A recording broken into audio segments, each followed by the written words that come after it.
You awaken to a silence that feels wrong. The ship's gentle hum is gone.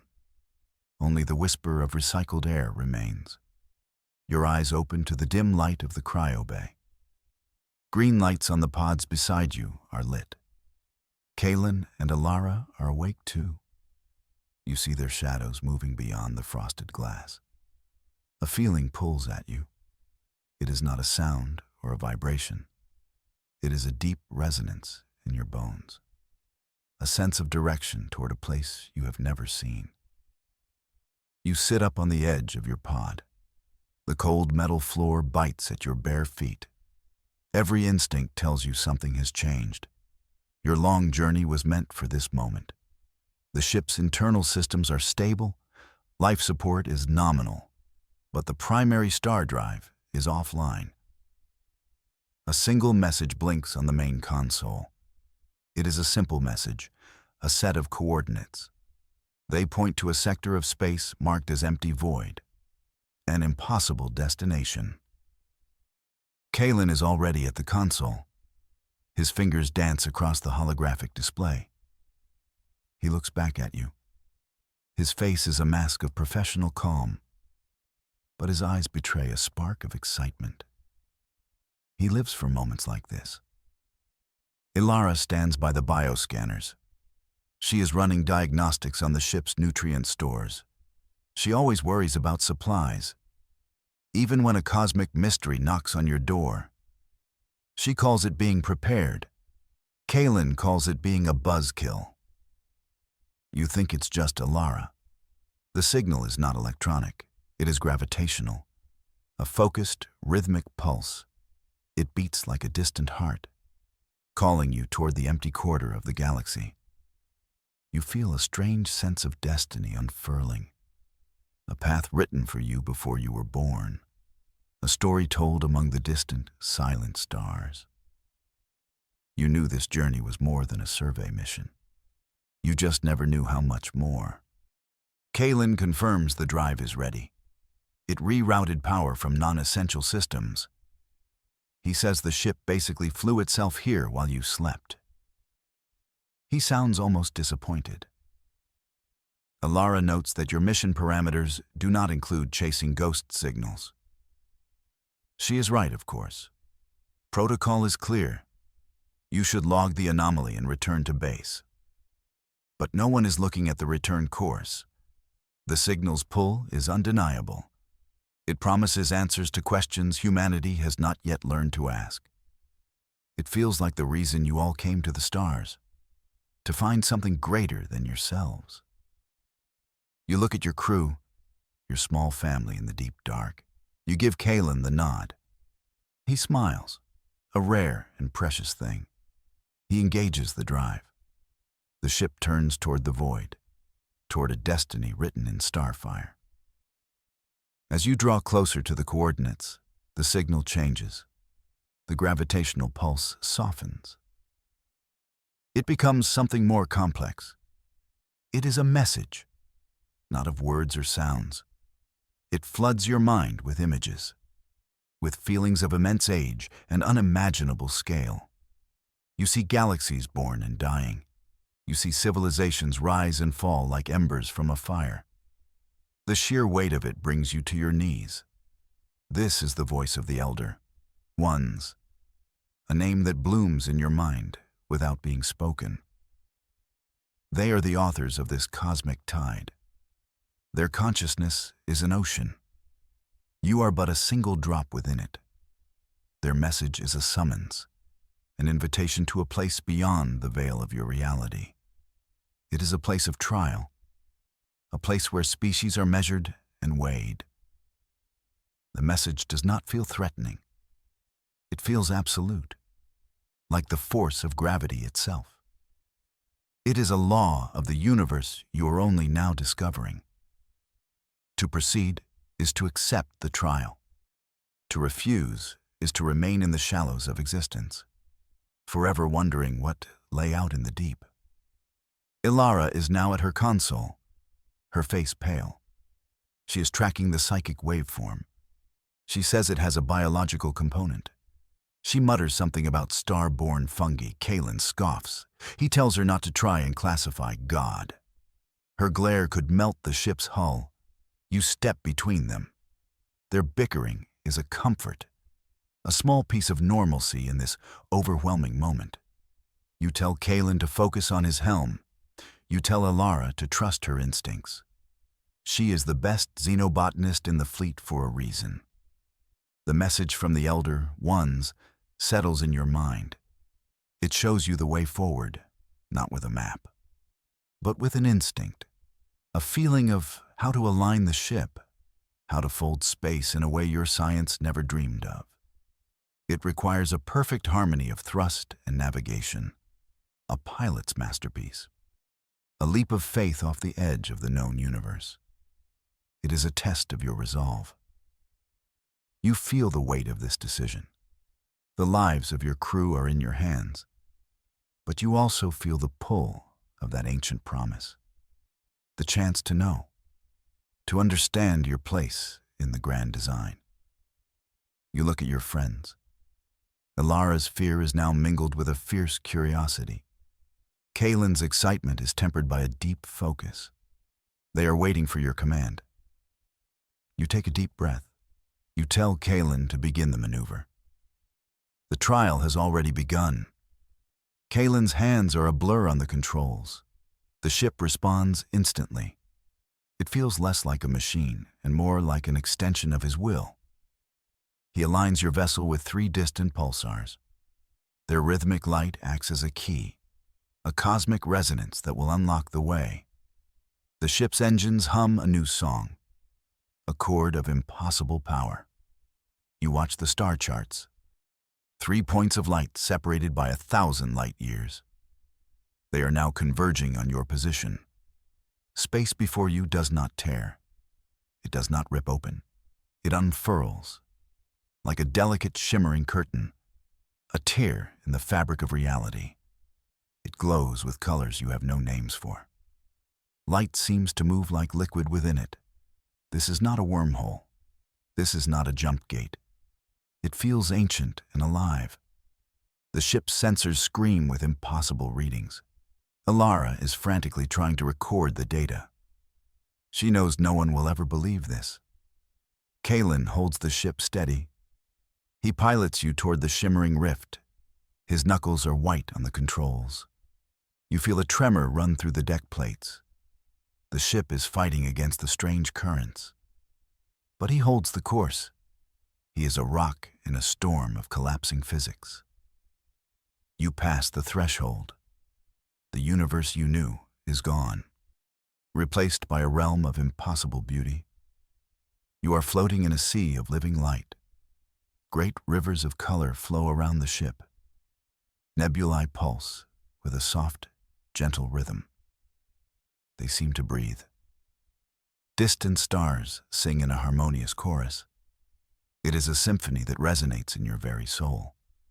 Your science has no explanation for this place.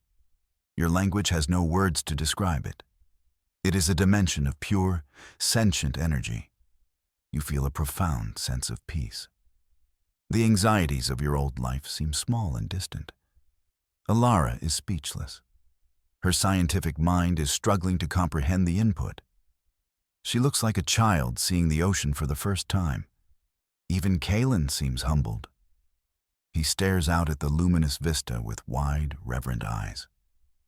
He whispers that the ship's manual is definitely missing a chapter on this. The initial awe begins to fade. It is replaced by a dawning realization. You are adrift in an unknown reality. Your navigation systems are useless. The stars you know are gone. You are truly, utterly lost. Yet you do not feel alone. A presence is here with you, something vast and ancient. You feel its attention turning towards your tiny vessel. Out of the luminous mists ahead, shapes begin to form. They are coming for you. They emerge from the glowing fog, towering silhouettes against the breathing nebulae. They are impossibly large. So vast they blot out the singing stars behind them. They are not ships. They are not machines. They are living beings. Their forms are carved from crystallized light and deepest shadow. They drift in the currents of this place with an effortless grace. They are the guardians of the gate. Their forms are vaguely human, 2 arms, 2 legs, a head, but they stand taller than mountains. Their eyes are not eyes. They are twin voids of absolute nothingness.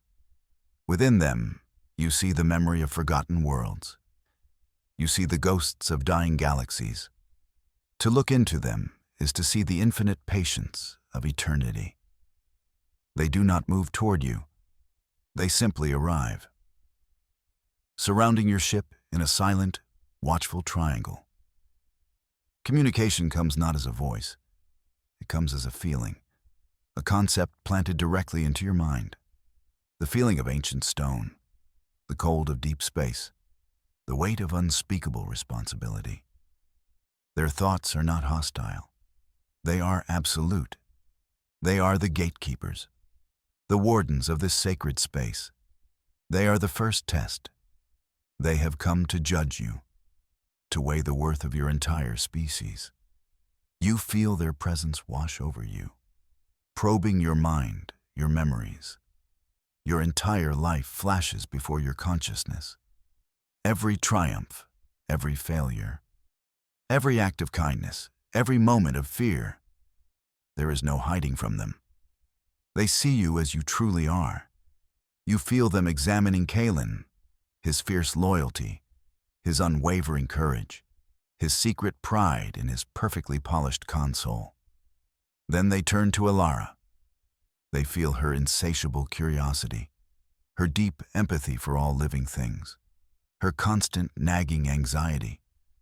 You feel a shared sense of cosmic embarrassment, as if you are children being scolded by a grandparent. Then their attention settles on you. They feel your hope, your determination, your quiet belief that you are all part of something much larger. They hold your consciousness for an eternity. Then the feeling recedes. The judgment is complete. The verdict arrives in your mind. A single, resonant thought. You are not conquerors. You are not destroyers. You are. Interesting. Your species is young, chaotic, full of contradictions. But you are also full of potential. You are deemed worthy of the next step. The great silhouettes of the Guardians part slowly. They reveal a pathway of clear, calm light. At its end floats a structure of impossible design, a new destination on your trial. You follow the path the Guardians revealed. It leads you through the luminous sea, toward the impossible structure floating in the calm. It looks like a forge, a place of cosmic creation. At its heart burns a contained star, a pulsating sphere of raw, unimaginable energy. You guide your ship into a stable orbit around it. Another presence greets you here. It is not like the silent Guardians. This one is vibrant and full of fire. It is a being of pure, contained flame, a swirling vortex of golden energy. It has no discernible form. It is simply a living fire, a conscious star. It speaks to you. Its voice is the crackle of a hearth and the roar of a supernova. It does not test you. It does not judge you. It offers you a deal, a pact, a covenant of fire. The being offers you safe passage through this realm. It offers you the knowledge you seek, the location of the ones who weave the stars themselves. It offers you a path to the heart of the great design. But every pact has a price. It does not ask for technology. It does not ask for territory.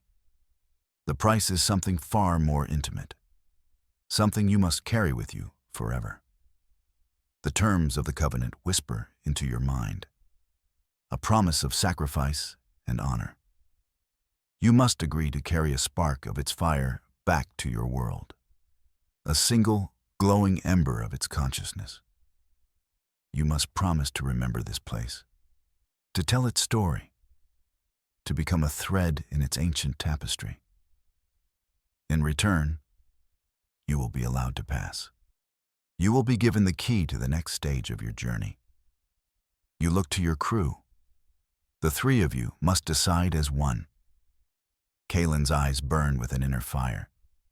He sees the honor in the pact, the sacred duty of a promise made between stars. Ilara is hesitant. Her scientific mind rebels against the unknown. What is this spark? How will it affect you? What unforeseen obligations will it carry? She sees only the danger, the terrible risk of a bargain made with a living son. You see the truth of the situation. There is no other way forward. Turning back is impossible. The Guardians would not allow it. Your old universe is a lifetime away. This is your path now. You must walk it to the end. You believe the Covenant is not a trap. It is a transformation, a chance to become more than you are. You try to ask if the Covenant includes any dental benefits. The fiery being's silence is your answer. Apparently not a lot of humor in this part of reality. You reach a consensus. You will accept the pact. You broadcast your unified intent. The being of fire seems to nod. A great tendril of golden flame reaches out from its core. It moves with a slow, deliberate grace. It touches the hull of your ship. It does not burn. It does not melt the metal. Instead, it leaves a glowing sigil, a spiral of intricate, fiery light. The Covenant is sealed. You are now bound to this ancient power. You are carriers of its fire. The trials of the Star Weavers are about to begin.